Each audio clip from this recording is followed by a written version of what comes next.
আপনার সন্তানকে এখন হতাশ করবেন না। আমাদের সমস্যা হচ্ছে আমরা সবসময় নেগেটিভ, আমরা চিন্তা করি নেগেটিভ। আমরা সন্তানকে বলি তোর দ্বারা কিচ্ছু হবে না, বলি কিনা তোর দ্বারা কিচ্ছু হবে না, তুই রিক্সা চালা না। হতাশ করবেন না সন্তানকে হতাশ করবেন না, সন্তানকে হতাশ করবেন না।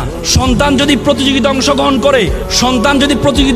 করে, ধরেন 100 জন প্রতিযোগিতা অংশগ্রহণ করেছে, আপনার সন্তান হয়েছে 20তম, আপনি কি বললেন, কি রে বেটা তোর আগে 19 জন পাস করে ফেললো, তুই কি করলি?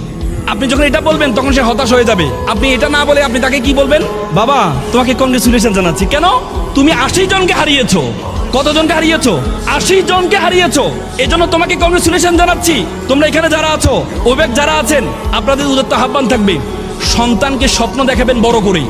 সন্তানকে স্বপ্ন, ব্যর্থতা থাকবেই, পরীক্ষা সে খারাপ করতেই পারে, বলে তো ফেল মানে ফার্স্ট অ্যাটেম্প ইন লার্নিং, শিক্ষার প্রথম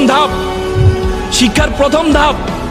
সুতরাং ব্যর্থতা থাকবেই, ব্যর্থতার পরেই আপনার মাথা থাকতে হবে সফলতা টুডে টুমরো আসবে।